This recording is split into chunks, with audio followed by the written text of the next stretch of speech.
Guard up! Raise arms! Up! Turn! Up! The old Africa has disappeared. Untouched jungles, huge herds of wild game, high adventure, the happy hunting grounds. Those are just dreams of the past. Today there's a new Africa, modern and ambitious. The old Africa died amidst the massacres and devastations which we've filmed. But revolutions, even for the better, are seldom pretty. America was built over the bones of thousands of pioneers and revolutionary soldiers, hundreds of thousands of Indians, and millions of bison. The new Africa emerges over the graves of thousands of whites and Arabs, and millions of blacks, and over those bleak boneyards that once were the game reserves. What the camera sees, it films pitilessly, without sympathy, without taking sides. Judging is for you to do later. This film only says farewell to the old Africa and gives to the world the picture of its agony.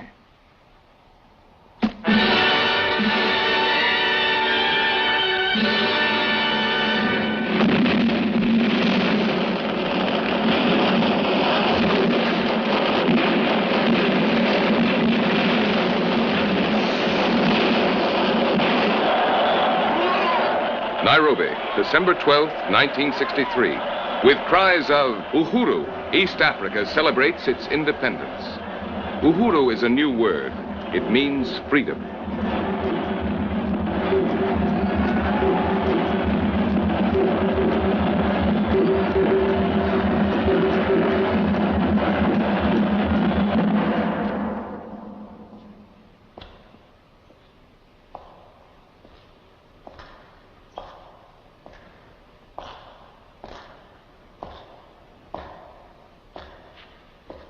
The colonialist regiments withdraw, and the church accepts custody of these souvenirs of an embarrassing past.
Politics is new to Africa, too. A new problem for a new era. The symbol of the most progressive party, the rooster,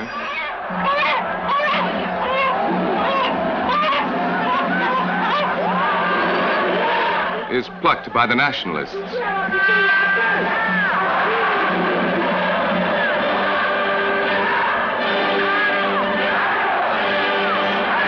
There are other new words like communist, fascist, liberal, radical.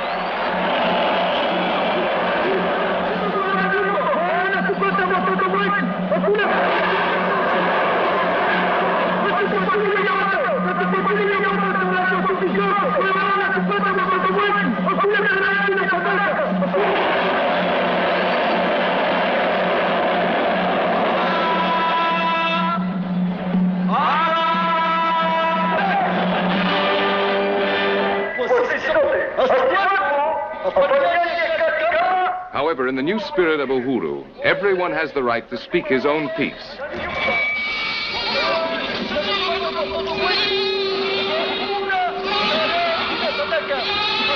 There's a lot to fight about.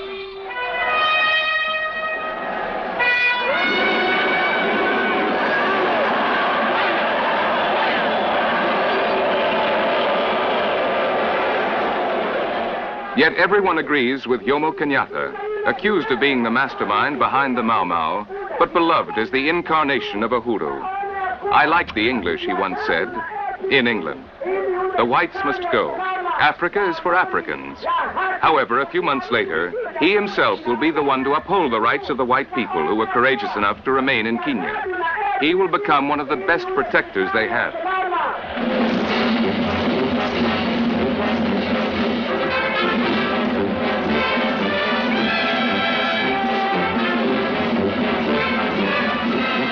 The first African armies parade into history.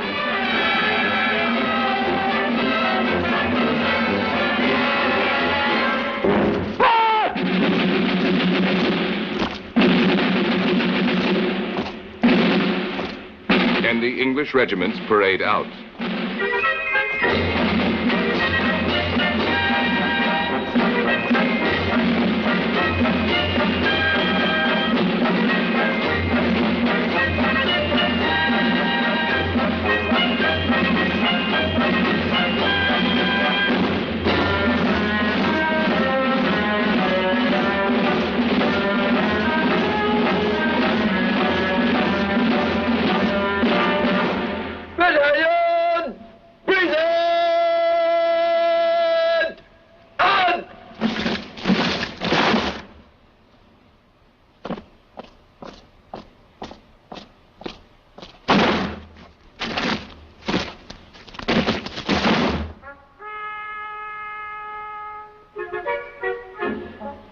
Sir Richard Turnbull, ex-governor of Tanganyika, leaves Dar es Salaam. In the garden, his askaris come to say goodbye.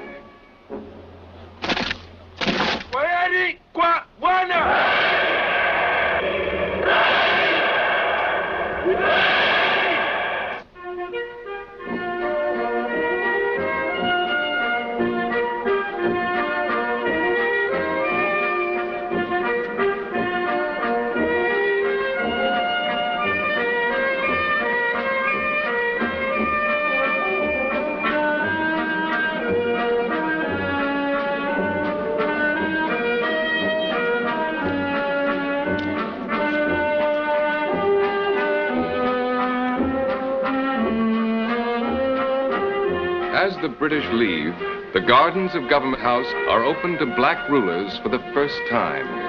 A new era, a great change. But somehow, in the little human ways, there's really little difference.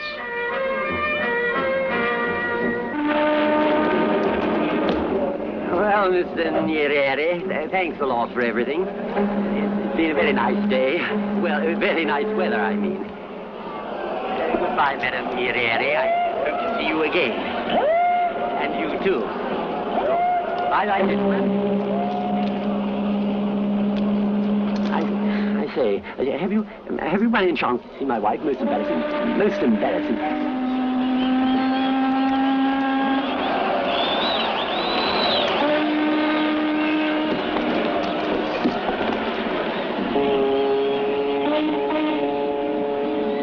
Politely, with great ceremony, the last governor of the British Empire leaves Tanganyika. But the elegant cordiality reeks of strain. The guest has overstayed his welcome. Here, the screaming sirens and booming cannon are no more impressive than the irritating racket of toy guns. For years, Africa asked Europe to leave, but Europe refused. Then Europe called herself Africa's nursemaid. But Africa grew up too fast and too troublesome. So now, suddenly, Europe abandons her so-called baby just when it needs her the most.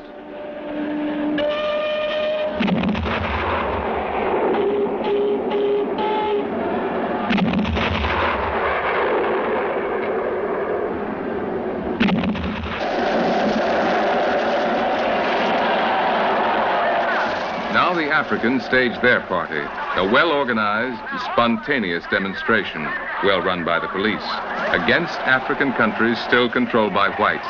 Portuguese colonialist eggs go first. And South African beer.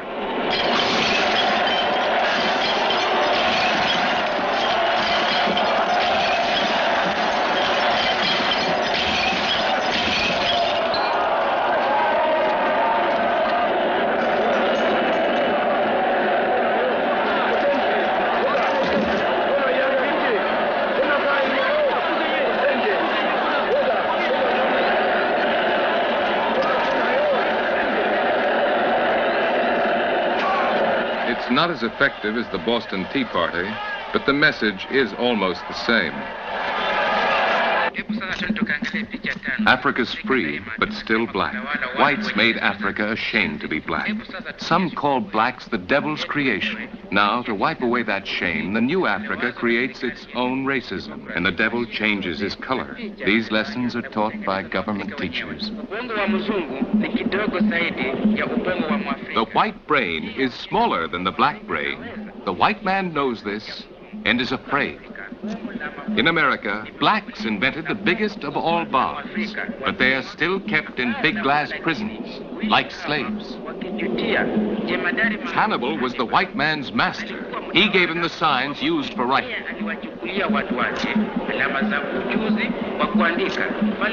Hannibal also gave him the wheel, which Hannibal had invented. But when he brought it to the white king, the king killed him and ate him.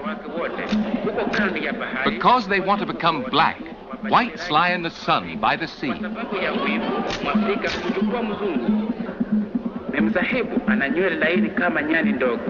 The white woman is descended from the monkey, and her hair is as straight as a monkey's.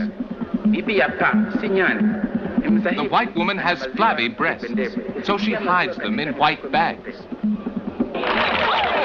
But it's a hard lesson to learn. Here at a state-run beauty contest, even Miss Uhuru hides her breasts in white bags.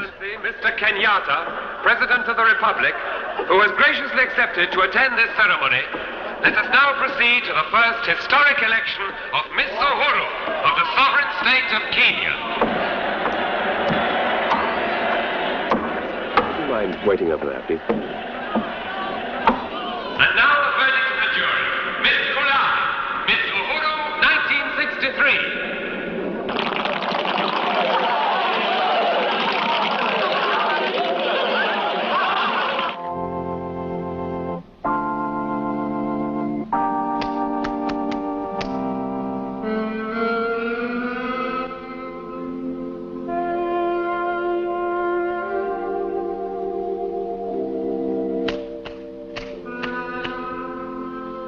Miss Uhuru has her admirers, to be sure. But for centuries, many black men yearn for the white woman. Before Uhuru, in her gleaming mansions and her concealing garments, she remained an unattainable dream. But now, for the price of a drink, liberated Africans can make that dream come true. They can watch the white woman draw aside her mysterious veils, and lo, there she is, revealed at last. Not in the best light, perhaps, but certainly not a dream. Just an ordinary female, aging, mocking, and pale. Say, Abe Warner, wanna take him off?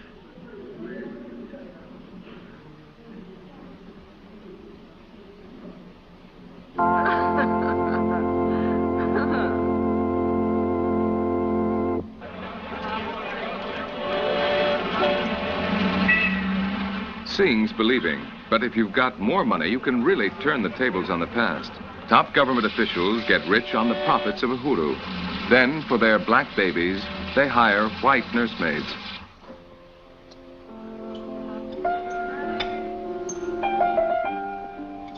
No, dear, you mustn't spit the seeds. Use your hands. Yes.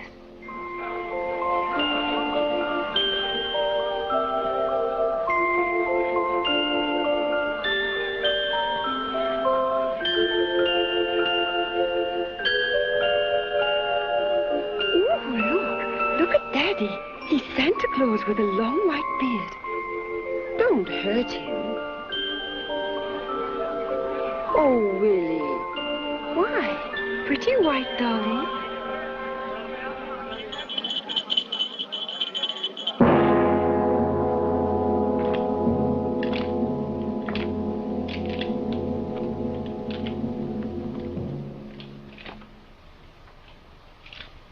Now the whites must trust to black hands the defense of their homes and families. Soldiers of the most famous white African regiment, the King's Rifles, hand over their guns. There are no ceremonies, no military honors. It's a matter of fact. Africa has emerged from her long dark ages.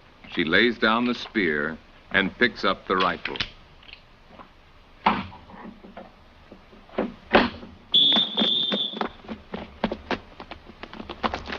Africa picks up the whites' police clubs, too, and begins training a new force. In Kenya, it's urgently needed. The young nation's first independent elections have been scheduled, and excitement has reached a fever pitch.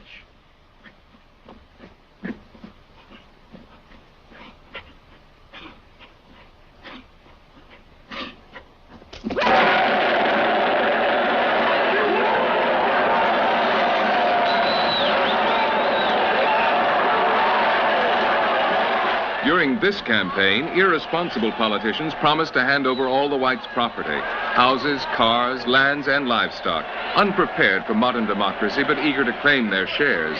As if they could buy them with their votes, Africans scramble to the polls, but all they get is an age-old lesson meted out with the same old clubs, landing on the same old heads.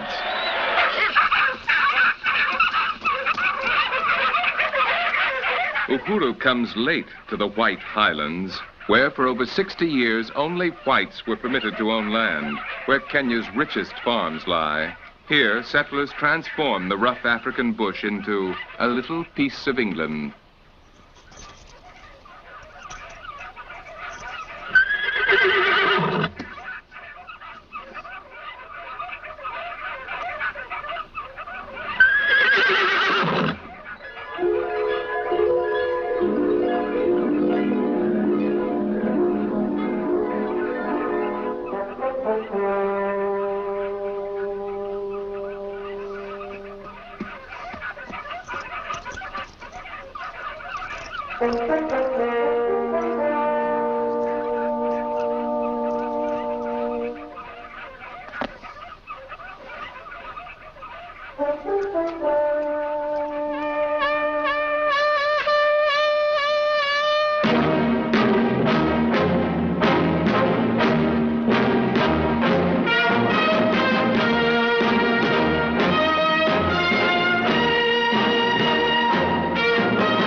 The fox doesn't exist in Africa, but you can have a chunk of frozen fox flown in, tie it to the end of a string, and have it dragged around by a black houseboy.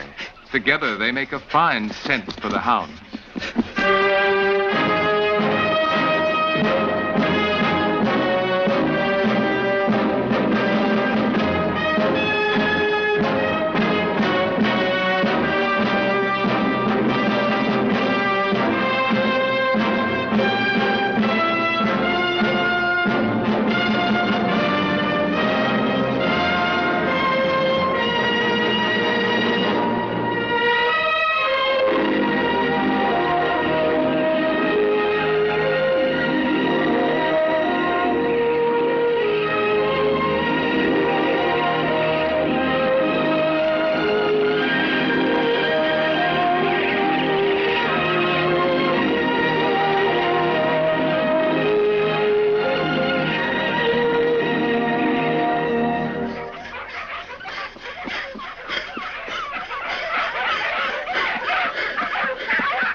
The British wanted so much to fox hunt in Kenya that they even taught the natives to play the fox's part.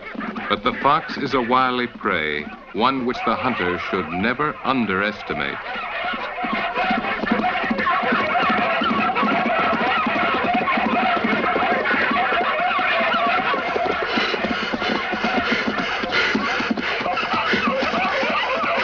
Gerake, come out!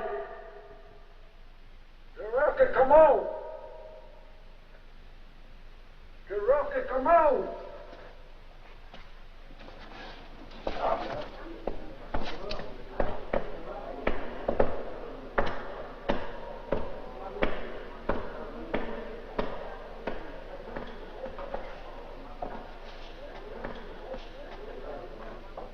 This court will now render its decision. In Her Majesty's name, you are found guilty and sentenced to deportation to Maradal Jail to be imprisoned there for 40 years. That is all.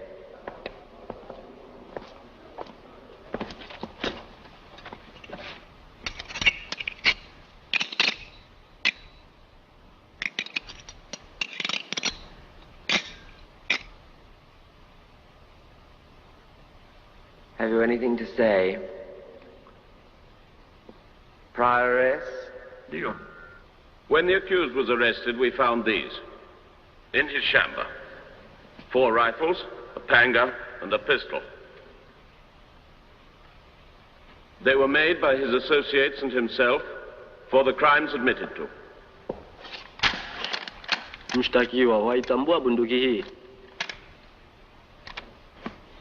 Armed with this gun, exhibit number 4, together with 6 of his accomplices, Rashidi Singida, on the night of April the 6th, 1961, entered the farm of the British subject John Fletcher at Aberdare Point and strangled the askari on duty, Josephine Nataeli. The second victim of the accused was Miss Elizabeth Regan, sister-in-law of the farm owner, who was killed by Singida by means of a gun shot through the window. Alerted by the shot, Mr. Fletcher ran to the outside stairs and was wounded. Mr. Fletcher crawled into the house to protect his wife and 2 daughters. The accused and his associates rushed into the living room and finished with their panga knives Mr. Fletcher, his wife, and 2 daughters, 18 and 15 years of age, who had looked for shelter under the table.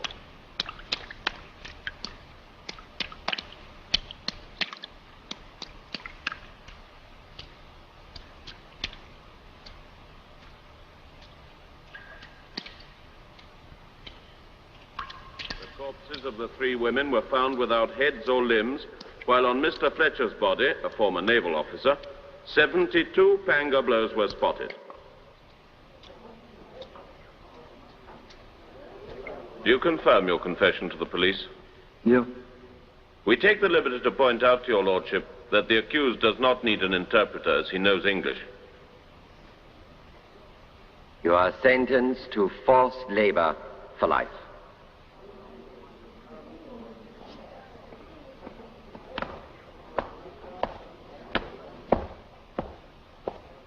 Jina lako watwa Semejo. wakiri kwamba mwatiani kwa uuaji wa watoto 3 wa kizungu wa shamba la Bwana Fawcett.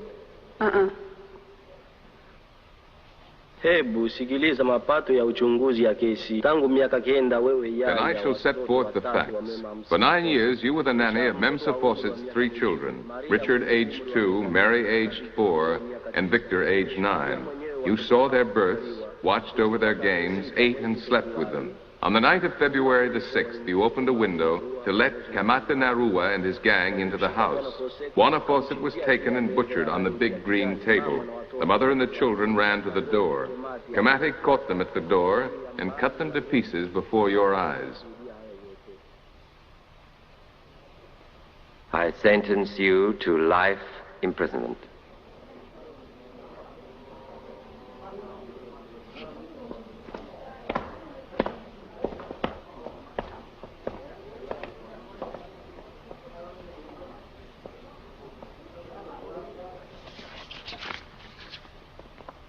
Your Honor, prosecution case against Yomo Kanari, so-called general of the land's Freedom Army, who escaped together with 5 Mau Mau accomplices from the Voi jail where he was spending a 30 years term. The accused organized at least 100 collective swearings by Mau Mau, in the course of which domestic and wild animals were tortured, and obscenities, together with the crime of cannibalism, took place.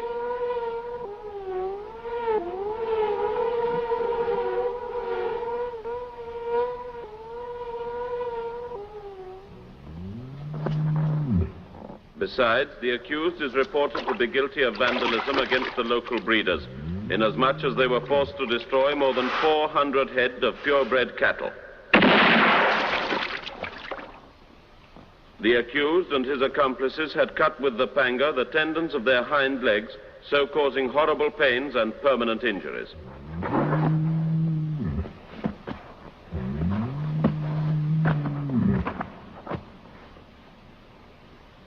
Irrefutable evidence of the accused's guilt was supplied by one of the major victims of Cannery's vandalistic actions, Mr. Worstworth, who, with his son, followed the band's tracks for 72 days and 72 nights. At Narok, the accused was captured and delivered to the Magadi Post Police.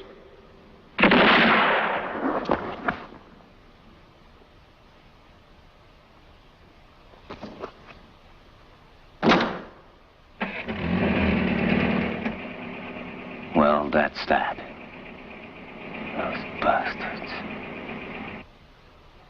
I consequently ask that the accused be found guilty and sentenced to the maximum penalty provided for by the special law. I sentence you to hard labor for life.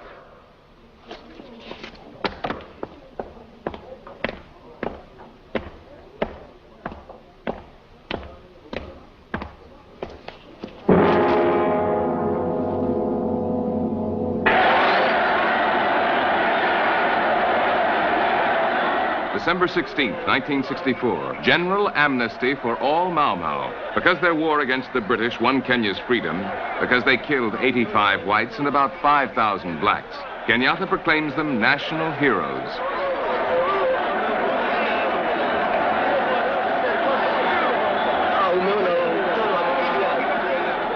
Kenyatta promises them their country's eternal gratitude in the land of the whites they killed. Few real Mau Mau remain, but the offer is too appealing. 1,400 heroes reach for their rewards.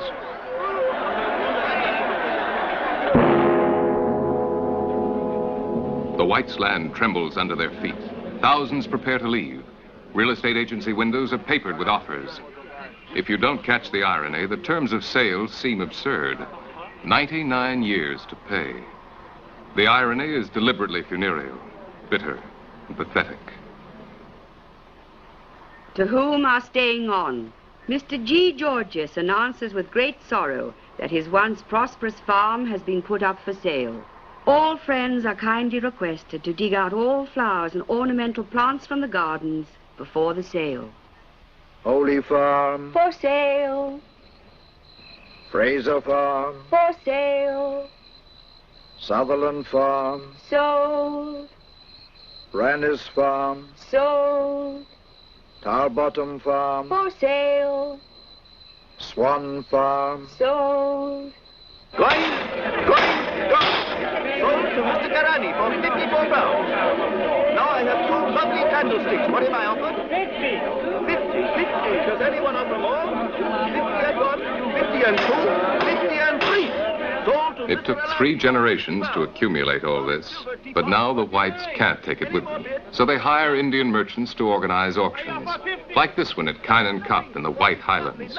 The auctioneers do a good business. The Africans spend freely. The old house is stripped bare. In the shadows sit sad spectators, the ex-owners, themselves just shadows of the past.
Empty and silent, the old farms await new masters.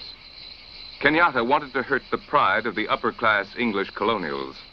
Only the pioneers of the highlands were chased out. The whites living on the plains are left alone.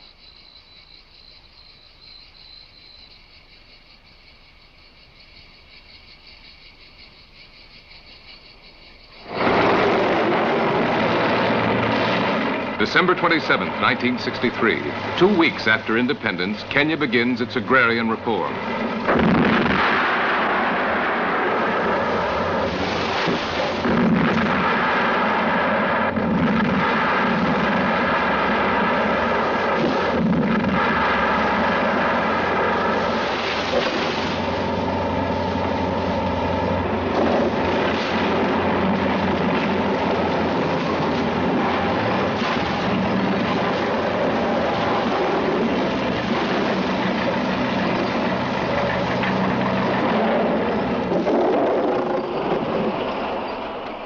A poem by Kano Toynbee, an African, comes to mind. Erase every trace of the white man.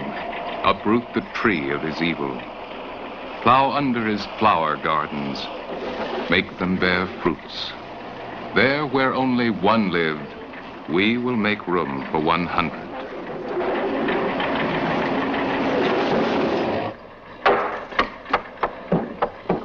In Kenya, the highlands are a rare oasis of green. Under the British, they were a private white estate. From outside, the Africans admired it and desired it. Now they claim it. Before, when only 150 whites lived here, it was too much for too few. But now, 10,000 Africans want in. Now it's too little for too many.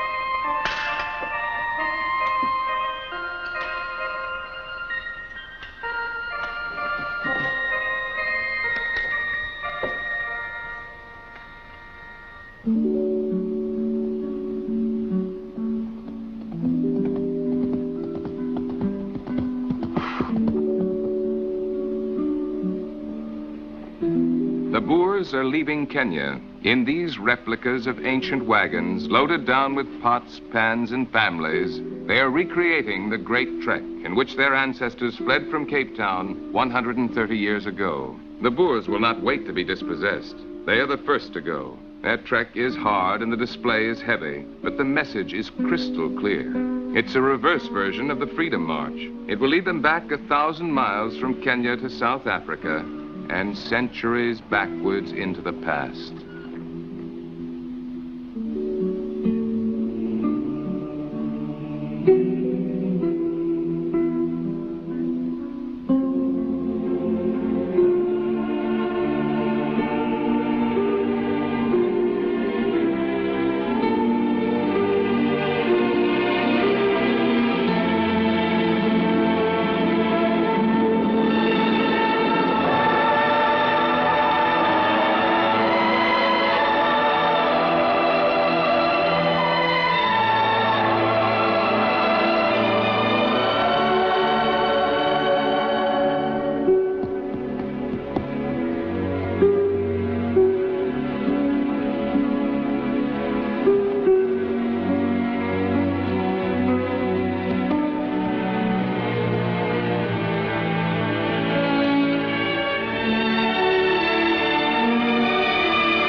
there's new license everywhere. The old laws are suspended, new ones not yet written. Now there's no one to protect the reserves from poachers and meat hunters, black and white.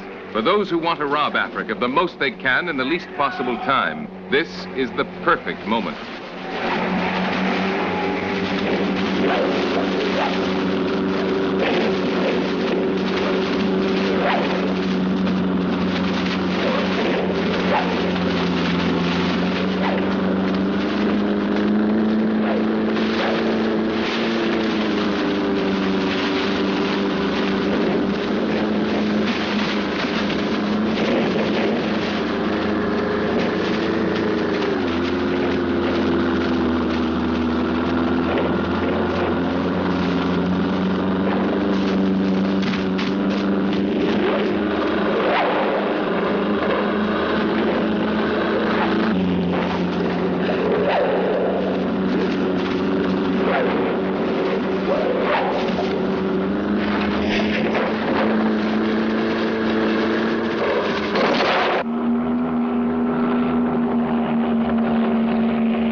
Africa offers a dozen different types of safari. One, called the 15-minute safari, is just right for the harried businessman. A helicopter picks him up on the roof of his hotel, flies him above all that difficult, dirty forest, then carefully sets him down in a nice, safe place. While he rests, the copter finds an elephant and drives it toward him.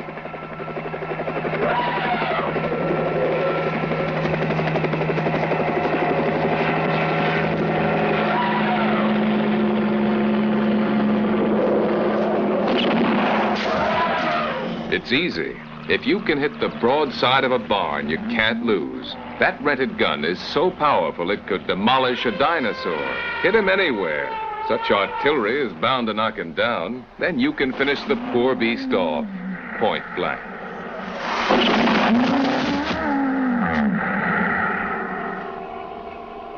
Two minutes for a snapshot of the moment of triumph. And in a few hours, the great hunter can be back at the office, bragging about his heroics.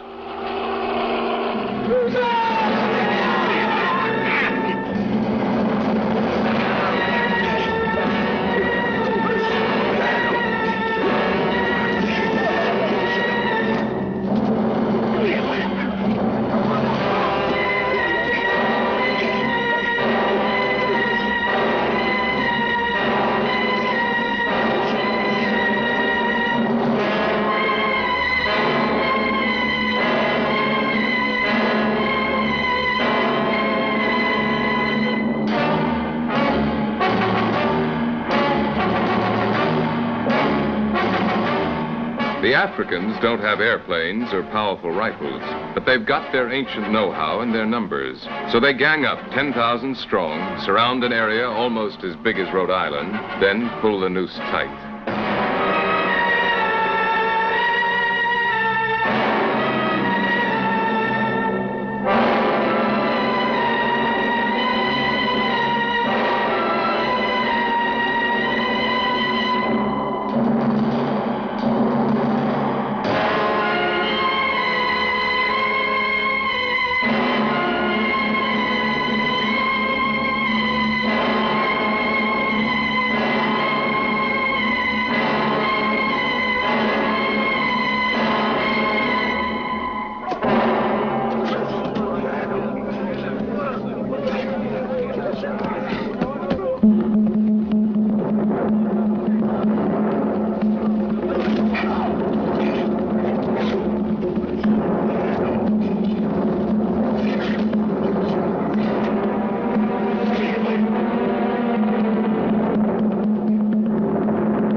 Toby immigration sector 13.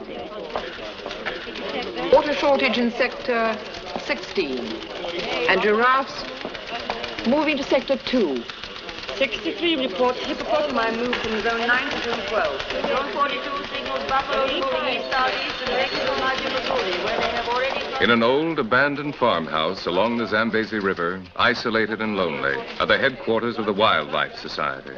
Financed mostly by private English funds using radios and airplanes, the Society tries to keep informed on animal movements across a huge section of the continent.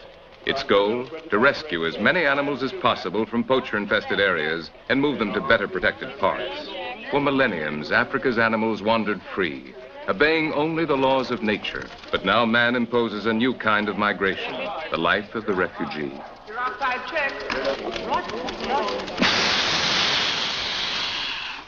This is Operation Crocodile, working in the mouth of the Ruuma River, which is crawling with poachers. To catch the crocs, harmless traps. Their positions, marked by balloons, are set out during low tide.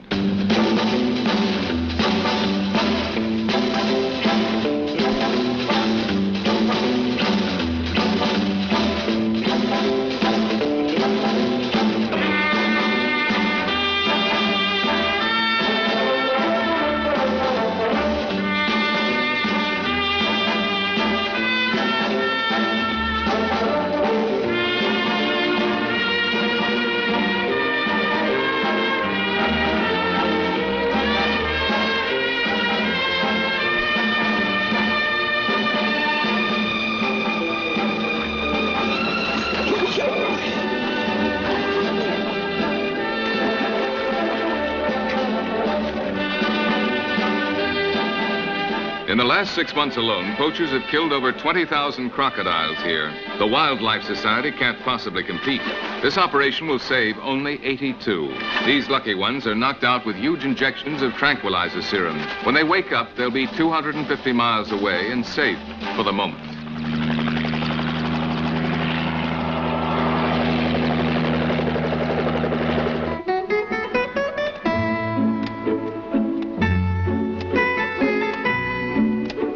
The new Africa is populated with walking wounded, animals that poachers or hunters didn't quite finish off.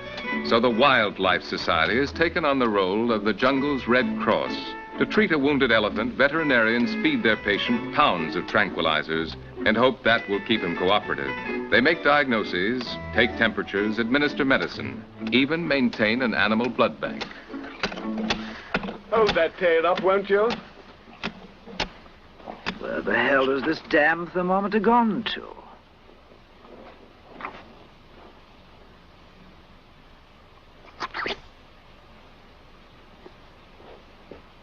Now, hold it, Bessie. There's a good girl.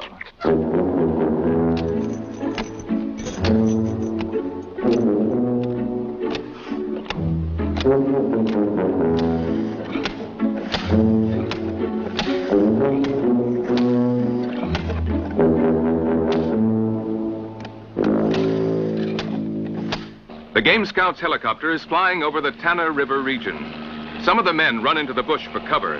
They are the ivory poachers, the bane of the African game reserves. In this area alone, which is no larger than a London suburb, they have slain 750 elephants. The poachers have grown in number, taking advantage of the crisis caused by the present political transition. The immense heritage of the African fauna is in danger. It has been suggested to call in the United Nations. The problem, however, could be solved if greater financial aid was supplied for the protection of the game by the ex-colonialist states. In the meanwhile, both black and white gamekeepers are doing the best they can to protect the countryside.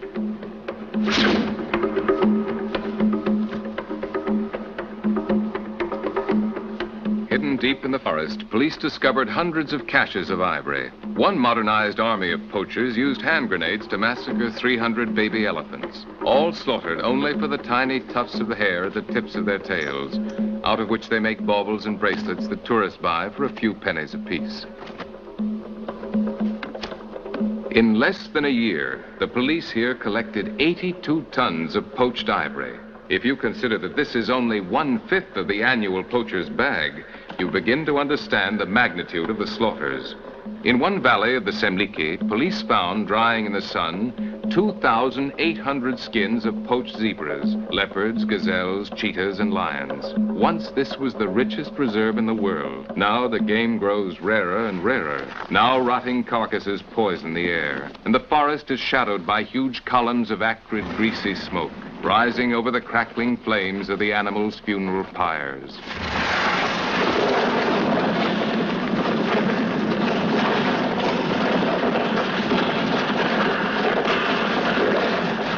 The Wildlife Society keeps on trying to protect a few of the living, trying to save some of the wounded, but it's a pathetic losing battle.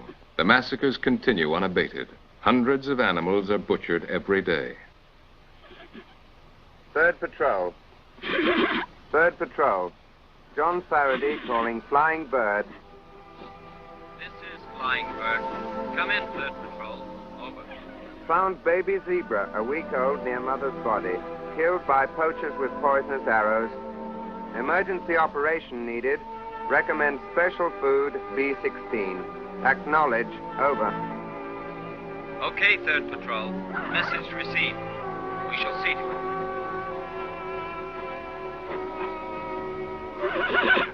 All right, get cracking, will you? He's hungry. Righto.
The Africa of Vasco da Gama and the great Portuguese explorers, the oldest white Africa south of the Sahara, awakens from a long sleep. For 400 years, nothing has visited this fortress, nothing but the weather.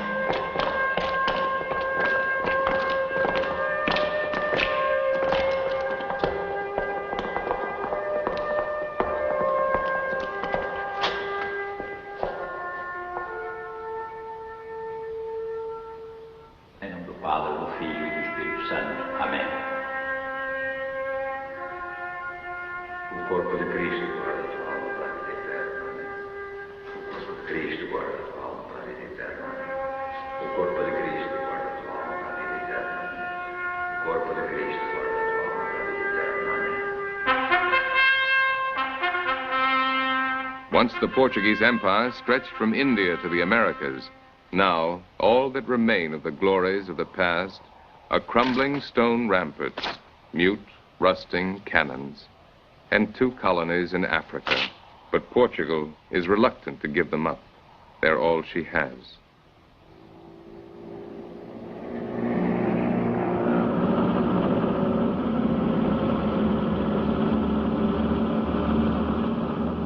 Just outside the crumbling walls, there's a new reality. The guerrilla war of the Angolan nationalist rebels. But in the heavy morning mist, the patrolling Portuguese soldiers still seem like ghosts of the past.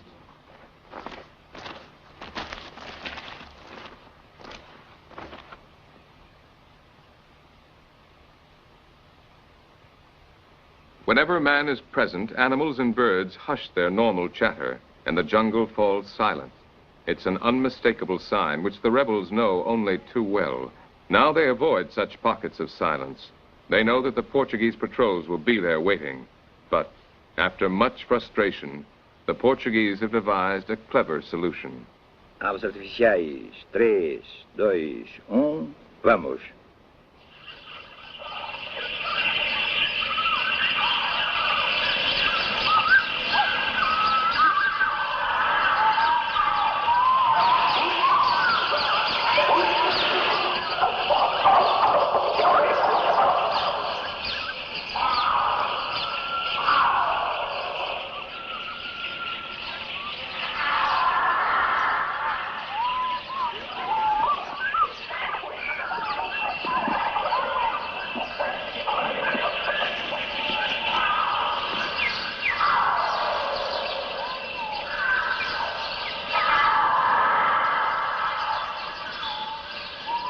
It's a trick that almost always works. Animals and rebels respond to the tape's electric cry, and instantly the jungle fills with life and death.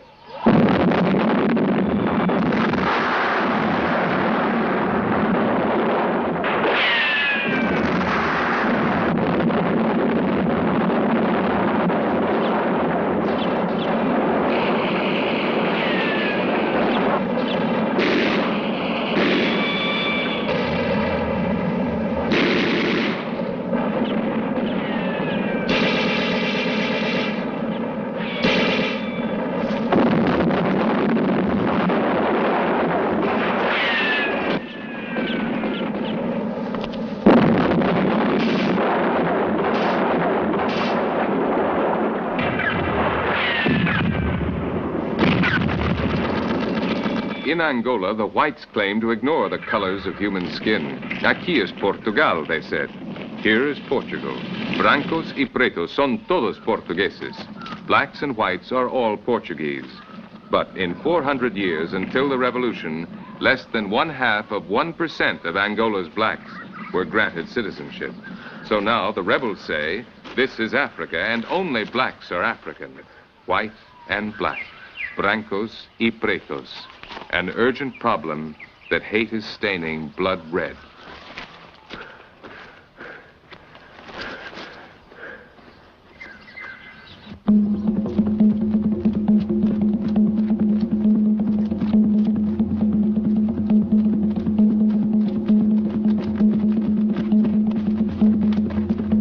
When modern elections ousted them from power because they're a small minority, the Watusi allied themselves with the Chinese communists, supposedly champions of the world's masses, and revolted against Rwanda's peaceful majority, the Bahutu. The revolution failed, and the Bahutu took a horrendous revenge.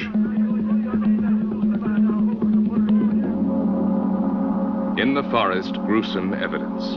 54 amputated Watusi hands. This month, January 1964, at least 20,000 Watusi have died, and the Bahutu's revenge has been going on for years. But neither the UN nor any government, black, white, or yellow, has tried to stop the slaughter.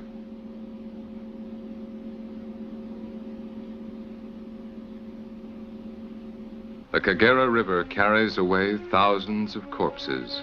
These Bahutu river folk feel no pity for the Watusi, but for them the Kagera is the source of life, their drinking water. They must keep it clean. They have worked like this for weeks, weeks of ghoulish fishing, carried out with reluctant diligence, yielding a grotesque harvest.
10 days and 10 nights of exodus along the road to Uganda, the road to safety.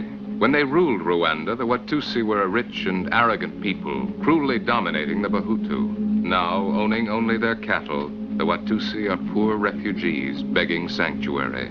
Landless, homeless, uncomprehending, a people who hardly exist.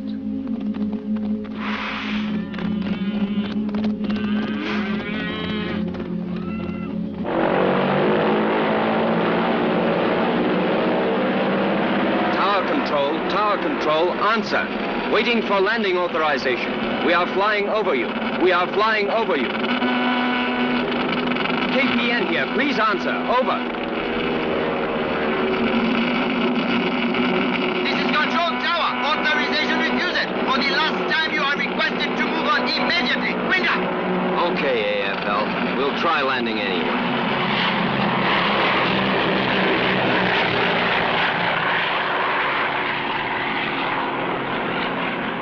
It sounds like they mean business, but despite the warnings, we're determined to land. In Dar es Salaam, we heard that Zanzibar has been thrown into a violent revolution. But because the rebels have cut off all communication with the outside world, no one really knows what's happening here. Rumors are only rumors. Today, we decided to find out the truth. Along with 3 German newsmen, we hired 2 light planes and flew across from the mainland. Since Zanzibar Airport denies us permission to land, we use an abandoned runway to the north. But the rebels are here, too.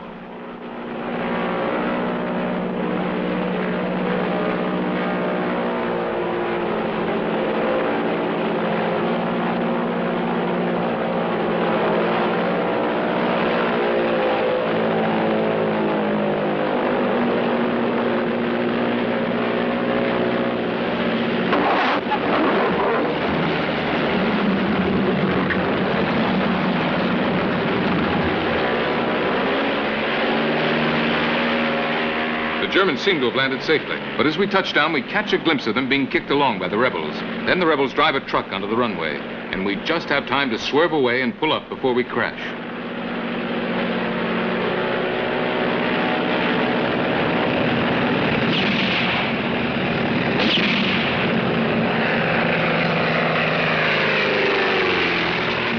The Germans' plane has been set on fire, but at least we know there's no one inside. They've all been taken prisoner. There's nothing we can do now. To land would be pointless. One more look, and we swing back to Dar es Salaam.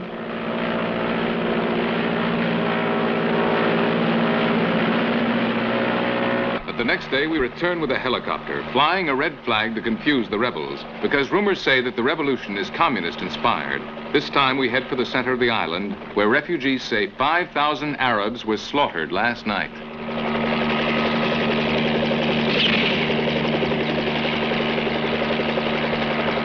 On Sunday, 24 revolutionaries captured 850 guns and handed them out in the African slums. No one knew how to use them, but that didn't matter. It was open season on Arabs. Excited by propaganda which stirred up their ancient hatred for Arabs, the Africans turned their revolution into an uncontrolled, genocidal extermination.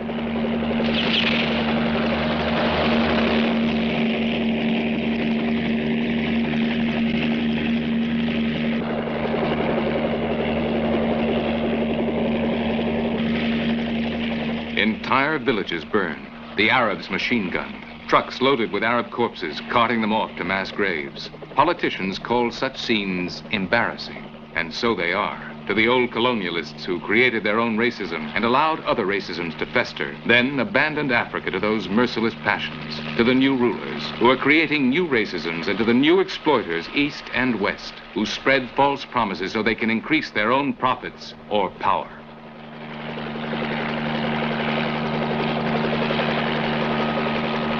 The Arab leaders have escaped to the mainland with the Sultan. These are Zanzibar's poor Arabs. Thousands and thousands, petty shopkeepers and small landowners. Now, as always, the poor and the innocent will pay for the sins of their ancestors, who 150 years ago turned Zanzibar into the cruelest slave market the world ever saw, and for the crimes of their leaders, who tried to continue in modern times that ancient oppression. Wrapped in white robes, already more like ghosts than men, hundreds await their deaths in an impromptu grave.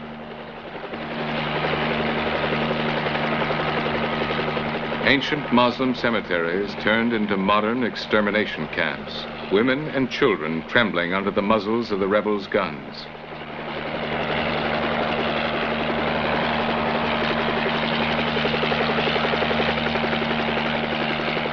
Huge mass graves dug deep, deep in the forest for concealment, already half full of Arab corpses.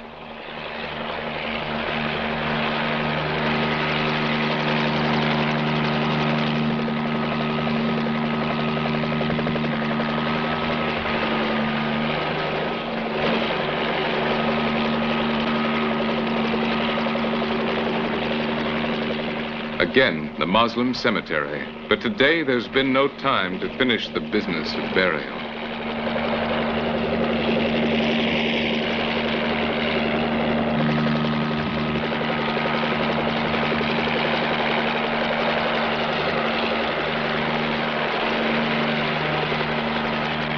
And one of the most pitiful scenes in history's brutal anthology of death.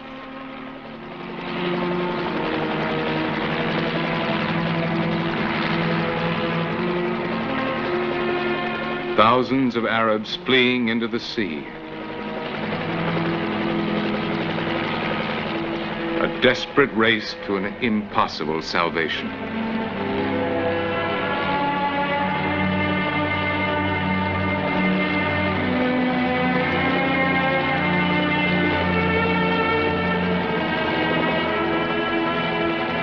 Then, the next day.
Were the great game reserves, huge sections of the continent transformed by the British into the world's most perfect natural sanctuaries. Here, the British game laws classified man as the most destructive of animals. Here, except for man, all the animals were sacred. Man could tiptoe along the boundaries, but he could not put one foot inside. Even then, dedicated wardens watched his every move and demanded absolute silence.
This is the old Africa. This must have been the way it was millenniums ago, when man had not yet been created, when apes were the only creatures to walk on two legs. The same ancient silence, the sovereign harmony, the perfect, undisturbed divine balance, the natural paradise. This must have been the way it was in the Garden of Eden, just before man was thrown out.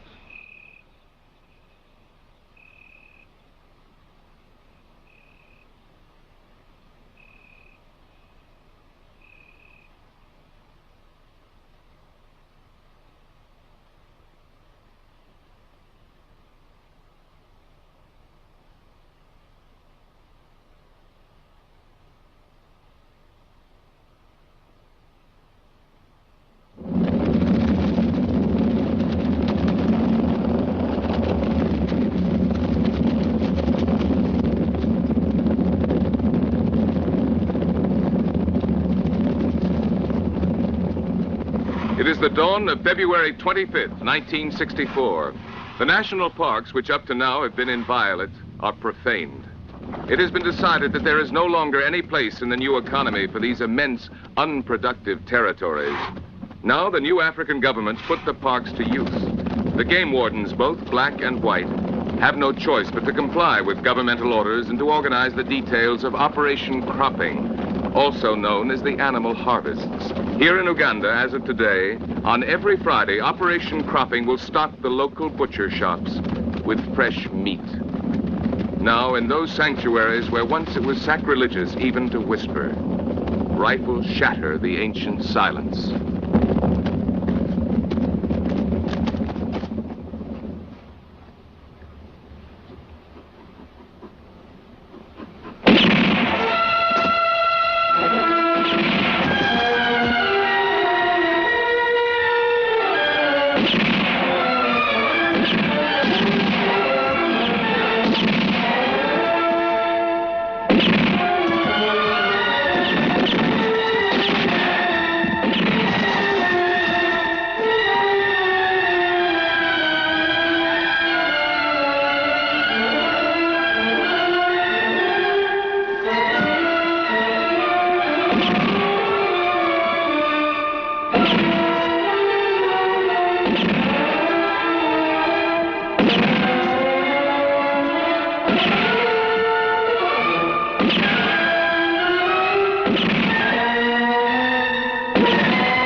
I want to get that one.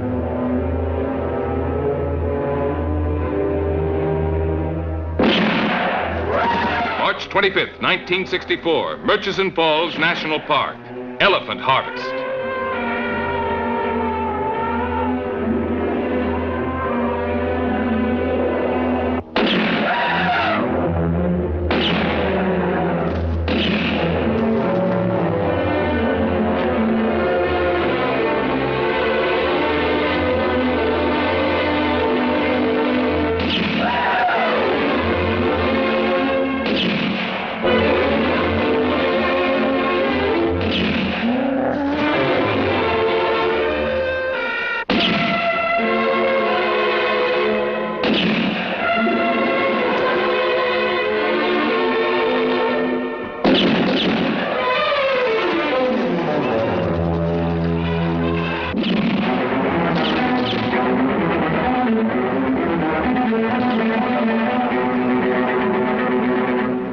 April 3rd, 1964, Queen Elizabeth National Park, hippopotamus harvest.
160. That's the total of today's harvest on the Hippopotamus Ranch. Local butchers buy them all for about $40 apiece. The number to be harvested is determined by two factors. Africa, which is starving for protein, must be fed, and the market prices must be kept stable. The number slaughtered is exact. 100, 500, 1,000, but not one more or less. Once the quota is filled, silence returns, and the other animals stay alive for another week, yawning lazily in the same waters where until yesterday nobody shot at them with anything except a tourist camera. The harvesting itself is child's play. Just blast away. The herds are so thick and so trusting that you're bound to hit something. Babies, tough old males, pregnant mothers. They all bring a good price. And there are plenty more where these came from, at least for a while.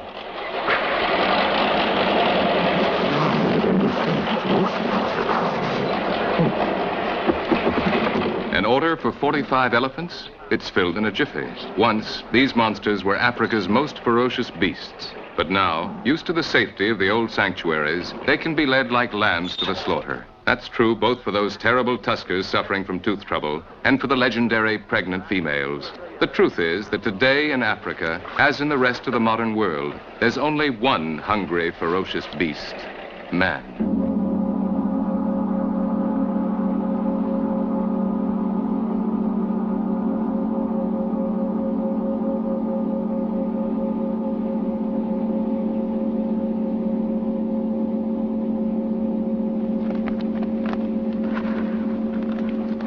But Africa wants it both ways. Meat on its tables and the myth of the animal paradise for the tourists. Wounded animals limping away from the harvest are destroyed immediately. Above all, the tourists mustn't know.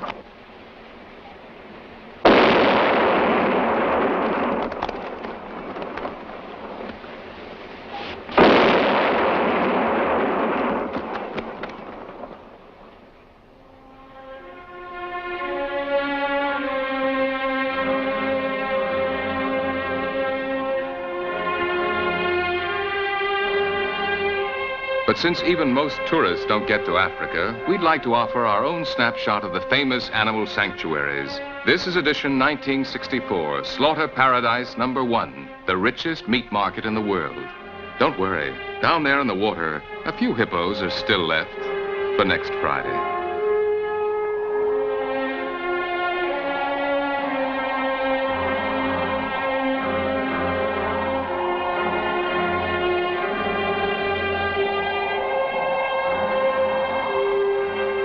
Here's another souvenir snapshot. This one's a must for the latest, most up-to-date brochure for a trip through the animal paradise. That inviolate sanctuary of our planet's disappearing wildlife. That sacred shrine of nature where even whispering was forbidden. Because today your trip can be a lot more jolly. You can shout, scream, curse, and romp around to your heart's content. You won't disturb anyone. Man, the most destructive of animals, has already passed this way. You can follow his trail for miles and miles, right across the heart of Africa, an endless panorama of desolation and death.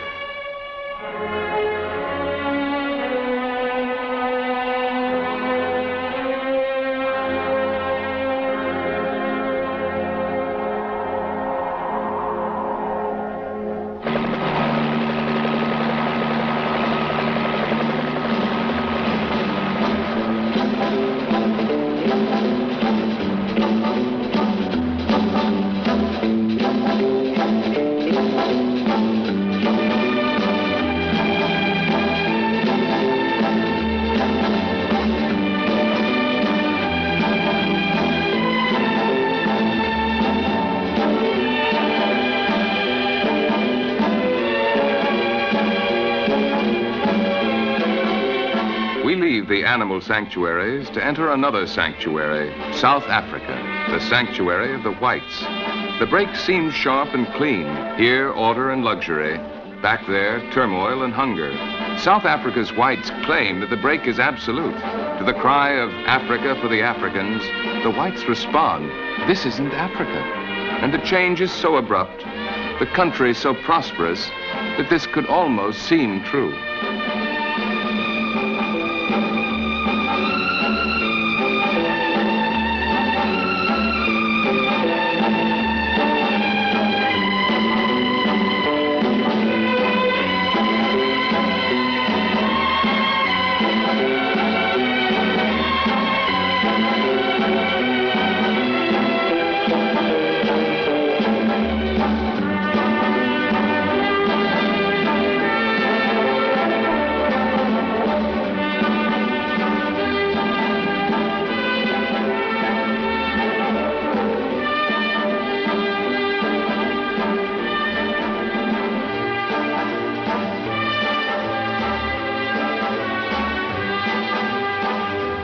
When the whites first arrived in Cape Town, they found relatively few blacks.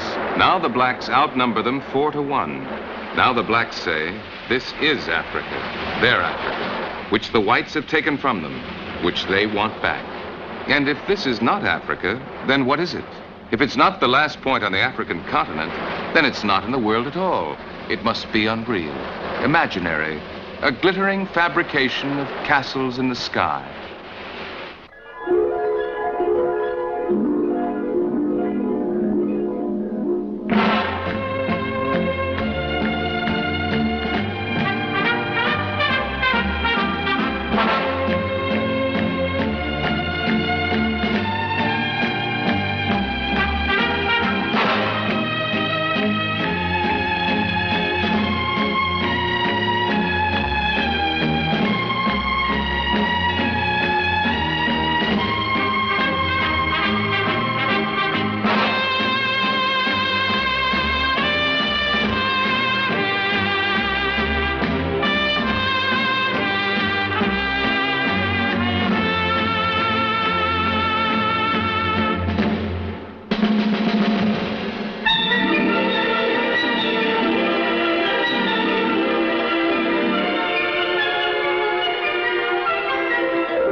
Tribal dances and heavy breasts offered to the glory of nature now exists only in legend and on film. Here they're shooting a sequence on the Zulus, the fierce warrior tribe that once almost took South Africa from the Boers. Come on, more action! But today's Zulu girls demand high union wages to strip off their nylons and dance their grandmother's dances. For them, the ancient rhythms of the tom-tom have long since disappeared. Today, during their work breaks, they pound out some very new variations.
The African female has learned to be a modern woman. In the past, when she walked nude, she was bought and sold like cattle. That past she knows works against her. Now she will be wooed and courted, wondered at and sought out. Now she hides herself, not from shame, but from strategy.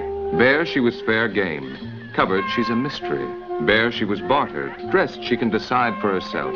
Aggressively, like a tyrant, like the white woman. So, knowingly, the old Africa covers itself and disappears.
Some of the new governments not only encourage modern modesty, they impose it. Enthusiasm everywhere often leads to excess. We in Europe have witnessed worse things. In the Sudan, that great organ of the modern world, the Legion of Decency, distributes thousands of pairs of underpants, all the same size, to the wild tribes. These warriors, once so ferocious, now receive them meekly. Meekly they agree to care for their drawers, with all the respect due government property.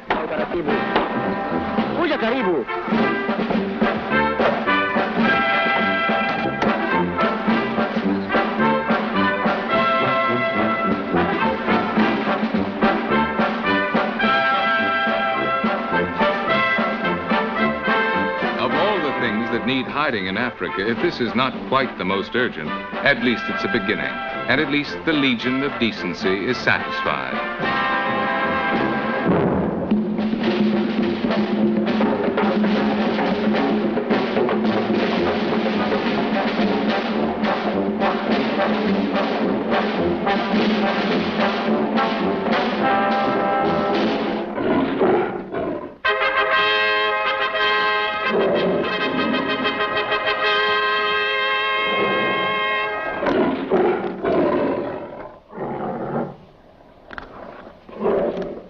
Never before has a warrior slipped on shorts. Never before has a lion climbed a tree. The fact is, times have changed. In the new Africa, the old kings are in disgrace. Take the ex-king of beasts. Today, his roar doesn't frighten anyone. While other animals flee from poachers and hunters, the ex-aristocrat, ex-terror of the jungle, climbs trees to catch lizards. Poor king of the forest. His ex-reputation stalks him and makes his humiliation public. Tourists flock to see him. Where's the lion? There's the lion. What's the lion doing? All day long. They won't even give him a moment of privacy.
Encouraged by his natural laziness, the lion has given up hunting. Why bother? Park wardens do his hunting for him. Not only that, they deliver the meat right to his doorstep, in places easily accessible to tourists, and far away from such unpicturesque truths as the Friday harvests.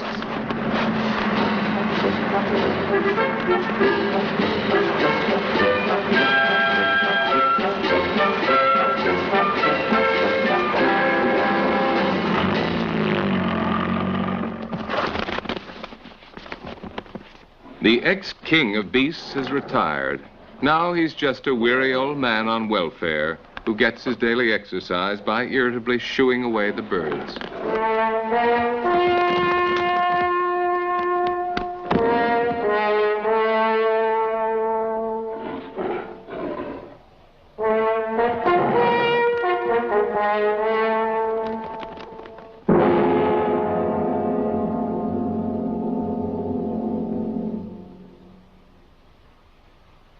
Dar es Salaam, January 1964. Another revolt has exploded, this time in Tanganyika.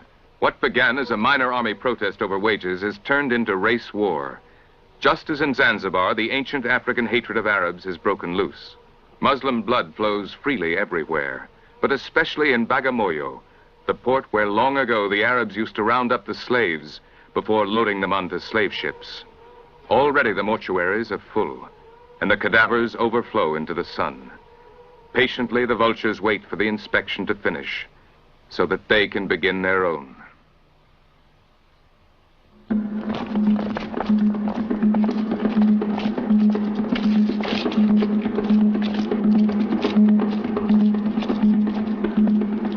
President Nyerere has gone into hiding. The police have disappeared, and mutinous army troops have taken over the city, but they make no effort to control the rioting crowds. Dar es Salaam has toppled into anarchy.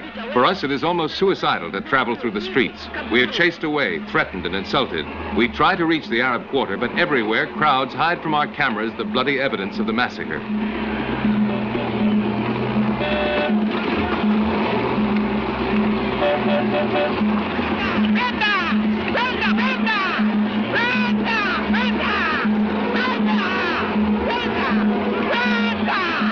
On Ocean Road, a Muslim tries to escape a crowd of Africans by running out into the sea. When the crowd overtakes him, he is drowned. The Africans feel that the Arabs now exploit them as pitilessly as the whites used to. Because of this, they demolish Arab shops and houses.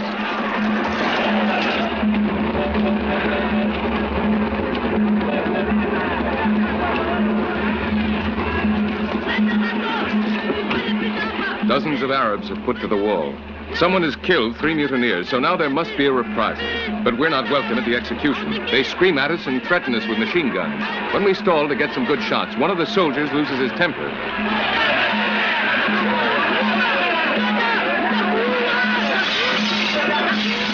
One of us is cut by the flying glass, but there's no question of treatment. The mutineers jerk us out of our car and haul us to the wall. They're about to execute us when a rebel officer sees one of our passports and shouts, "Wait! These aren't whites. They're Italians."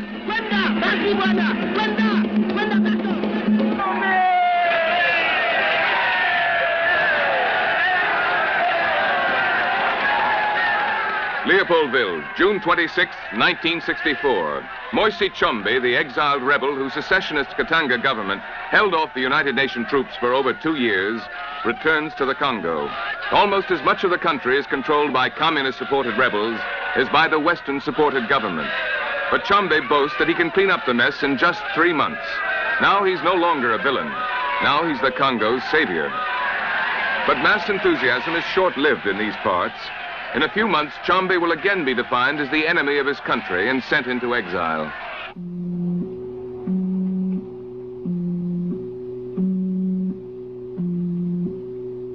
November 24th, 1964. 5 months after Tshombe takes over Stanleyville, the rebels' capital is captured by American-transported Belgian paratroopers and by American-supplied white mercenaries. The city is littered with unburied, rotting corpses. Here in the Congo, these new atrocities have old roots. Half a century ago, the white colonials used to cut off the hands of the blacks who didn't work fast enough. During that period, so much killing and torture was so cruelly and persistently practiced that the black population decreased from 20 million to 12, and now we reap what we have sown.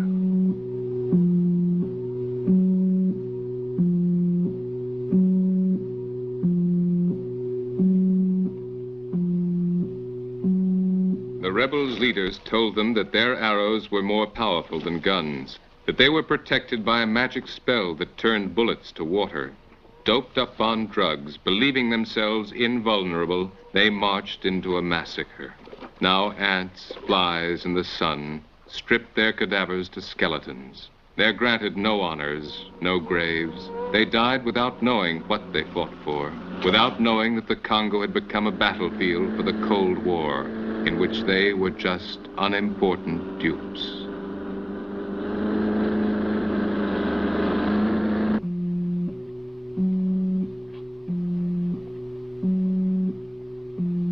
Guns at ready, Belgian paras and white mercenaries forced rebel prisoners to carry out this grisly cleanup.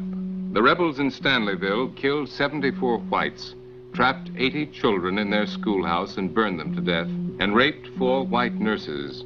12,000 black enemies of the revolution were tortured, killed, and often eaten.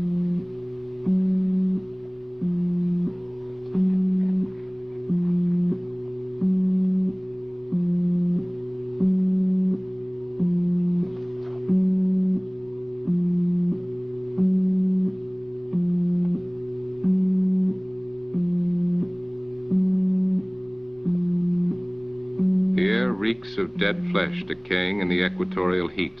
9 nuns, 7 missionaries, and 4 white children were tied together with wire and shot in the mouths. Many of the whites' bodies had been slashed open at the stomachs so that the rebels could eat the liver.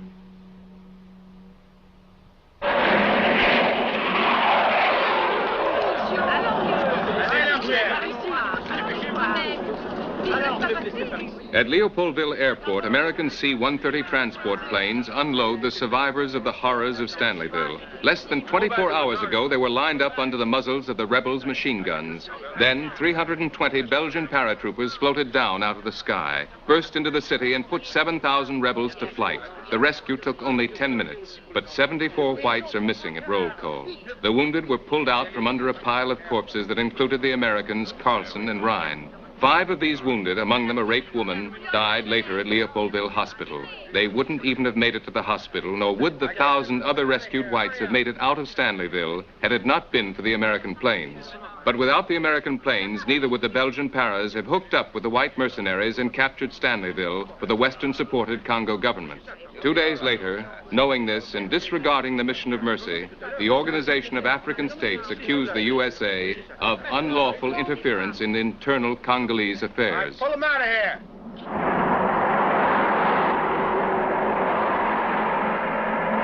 We're flying northeast of Stanleyville, over the border between the Congo and the Sudan. In the mission below, more than 100 nuns, priests, and children are held captive by one band of the 6,000 rebels who control the Ituri forest. For 8 days now, UN and government planes have dropped supplies over the mission. These always end up in rebel hands, but there's no alternative. The rebels have threatened to slaughter all the captives if one parachute opens or one helicopter lands. This time, the government keeps its side of the bargain, but the rebels don't. On the 9th day, when we fly over the mission again, there's no one waiting.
We met them one by one. The reasons why Chombe is so cocksure that he can clean up the Congo mess.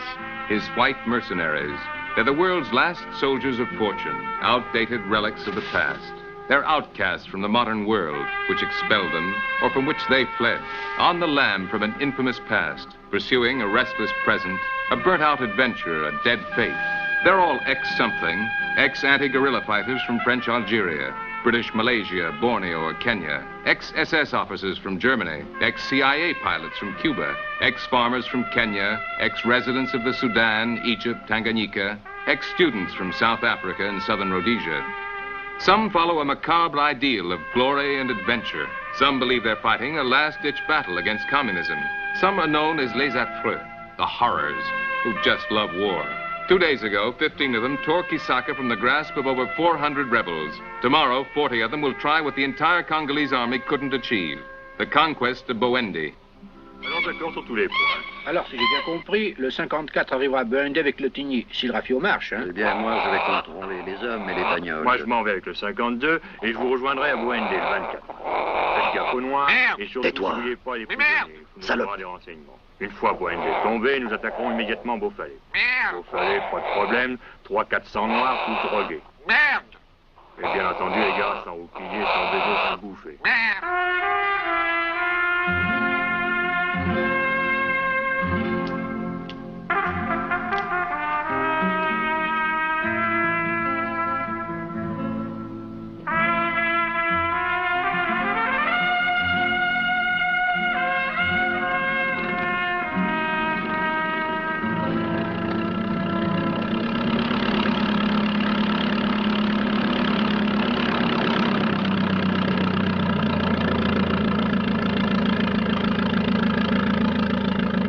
The attack on Boendi will use air power. Air power means these two 20-year-old American T-6s, rickety antiques held together by chewing gum and string. Their pilots are Tom O'Keefe and Somerset Wilson, ex-Rhodesians whose families were murdered by the Angolan rebels. They've rented their planes and themselves to Chombe for $500 a month and a life insurance policy. So far, they haven't been paid, and they haven't found an insurance company to underwrite the policy, but still they fly, with limping motors over rebel-infested jungles for free. Today, as they left, they signed the required forms in their usual way. Destination, hell. Reason for flight, personal business.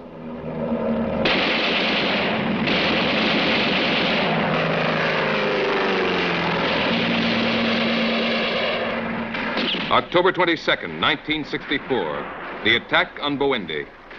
Hey! Off the trucks and take cover! Off the trucks and take cover!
will you, fella? All right, hold it.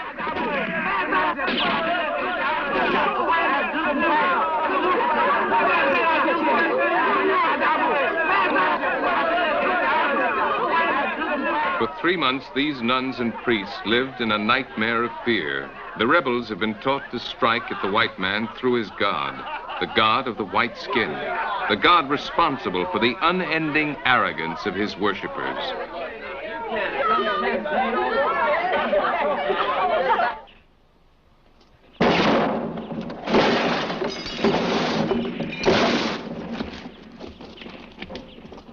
Right against the wall.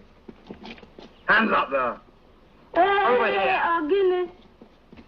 Right, let's see him. What are you, my lady?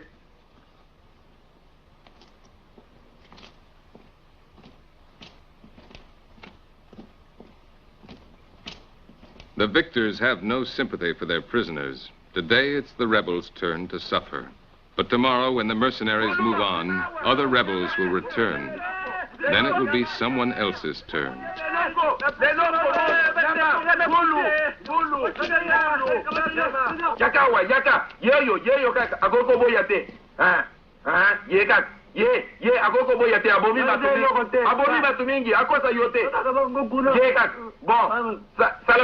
Allez, bongisa mutu na yo. Bongisa mutu. Boma ye kaka. Ye mutu mabe abomi bato mingi. Ye kaka. Doke, kota. Esili lelo. Okoya lelo. It's an endless cycle, a dance of death that's lasted 5 years. It's worse now because the Cold War has moved in. Black against white, east against west, black against black. No one ever wins. No one finally loses. Except the dead. Under the swarming ants and flies and the pitiless sun, they rot together, black and white, with absolute biological equality.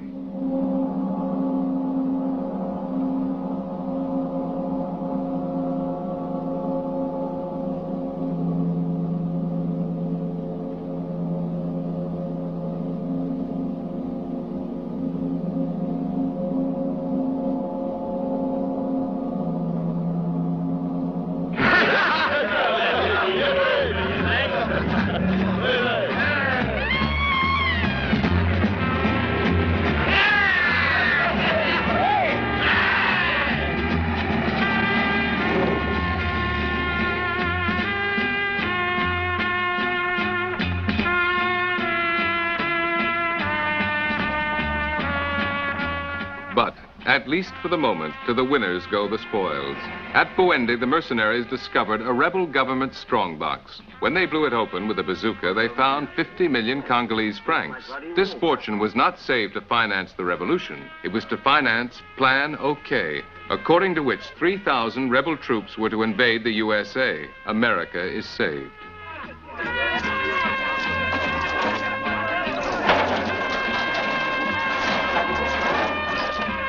The mercenaries take the folding money and the Congolese soldiers get the small change. Like all such innocent dreams of grandeur, Plan OK is indefinitely postponed.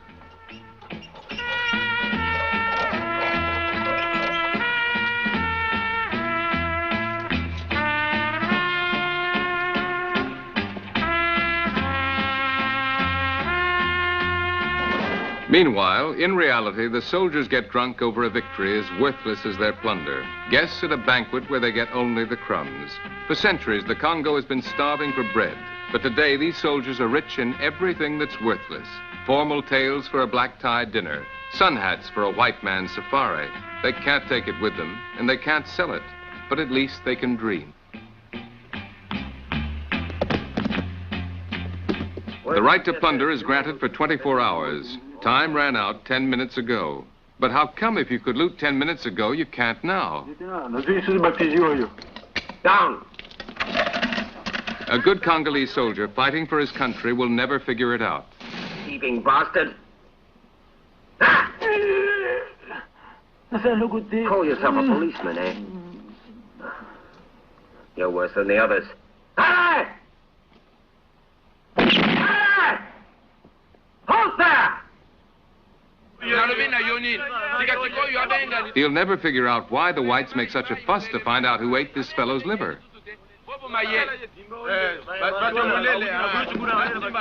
Or why you need a court to sentence this rebel who burned alive 27 children trapped in their school. Or why they've arrested those soldiers who raped those rebel bitches in their prison cells.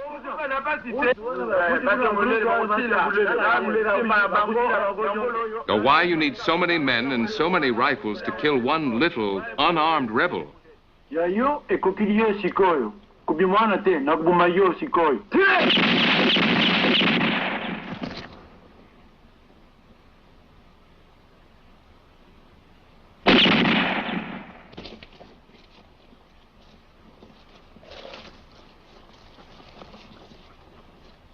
When you need only one shot to kill one so much bigger and stronger. Okay, take him out of here, put him against the wall and shoot him.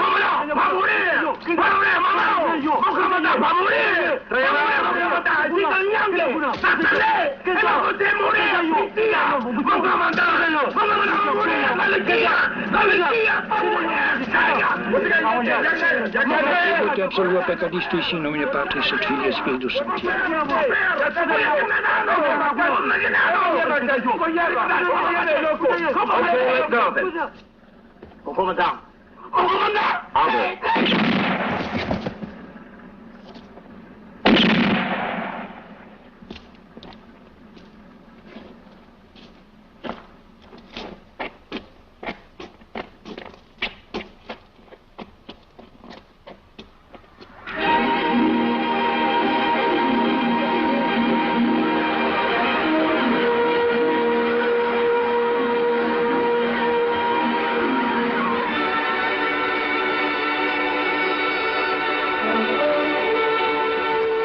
But in Africa, life explodes as powerfully as death.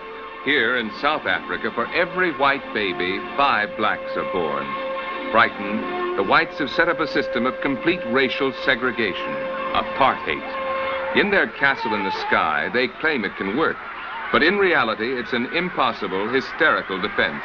And the longer it endures, the more it threatens to change the joyous smiles of the new generations into the grim lines of hate.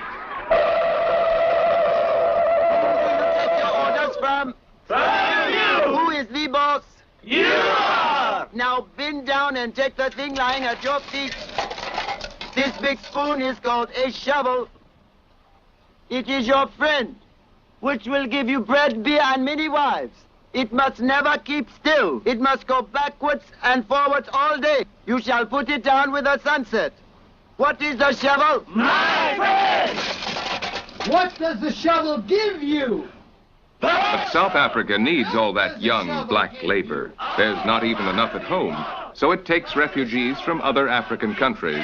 And if they're unskilled and illiterate, it can teach them the necessities at almost no expense. Who then is your friend?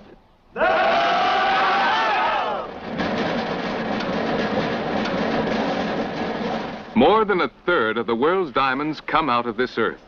In South Africa, the white man is rich in diamonds, but poor in foresight. This wealth, which he could now share with his black-skinned citizens, could be taken from him tomorrow. 50% of the whites are against the continuation of the present racist policy. Many others hesitate, fearing the same fate that befell Sudan, Algeria, Egypt, Congo, or Zanzibar.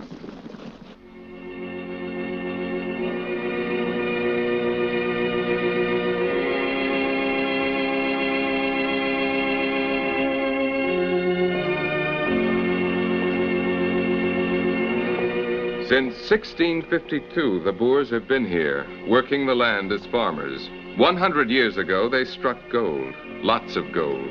Now South Africa produces more gold than any other country in the world. The whites claim that this gold is theirs. Certainly the technology and the industry is. But for every 100 white technicians who work in the mines, and for every single ingot of gold that comes up from the mines, 1,000 blacks put in a long, hard day's work. Clearly, the whites need the blacks, and the blacks need the whites. But increasingly, with every passing day, the only emotions between them become distrust and hate. The black man is a child just out of the trees. This is a racist statement. Only the black man is an African. This too is a racist statement. And as such slogans spread, so does the hate.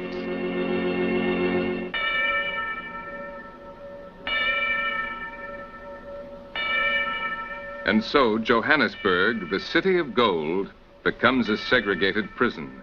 Segregated, the blacks are locked in. Segregated, in their gilded cage, the whites are afraid to leave.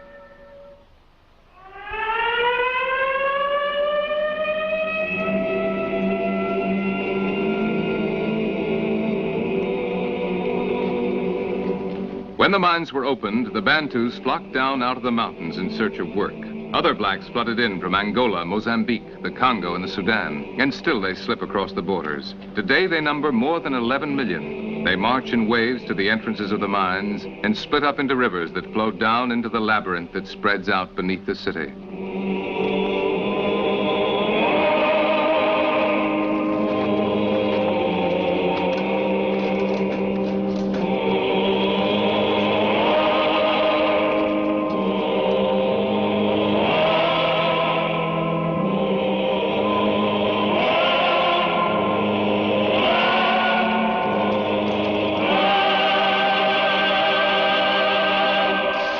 The great vein of gold lies directly under Johannesburg, and the rock that separates blacks from whites is riddled with holes, like a great Swiss cheese.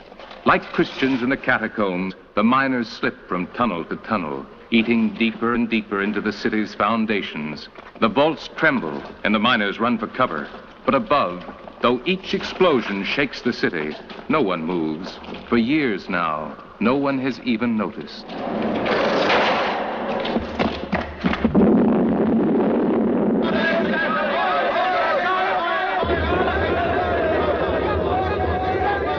The stock exchange booms.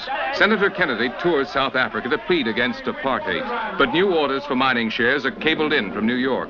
South Africa is expelled from the Commonwealth, but London buys more shares every day. The communists offer black revolutionaries their open support, but on March 10th, Moscow bought 2 million carats of diamonds, and on May 12th, Peking ordered 50 tons of gold. Meanwhile, like the chart of the rising stock prices, the miners' course moves ever upwards. The clamor of the exchange grows shriller and more excited, but the crust separating the two worlds grows ever thinner and begins to crumble.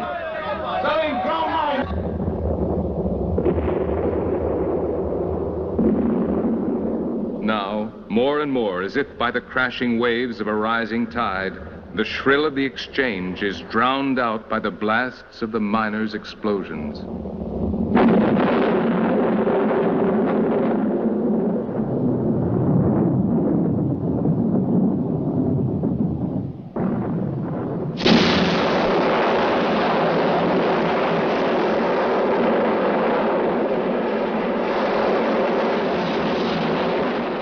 At the end of the Ice Age, a warm ocean current broke off a giant ice floe from the southern ice cap and bore a little colony of penguins here to the Cape of Good Hope. Stranded when their ice floe melted in the sun, for centuries they've been strangers in a foreign country, which grows ever hotter and more hostile, surrounded by a sea mounting in depth and fury. Soon, if these waters do not calm, one giant, angry wave will wrench them away forever from this last rock at the furthest tip of the Black Continent.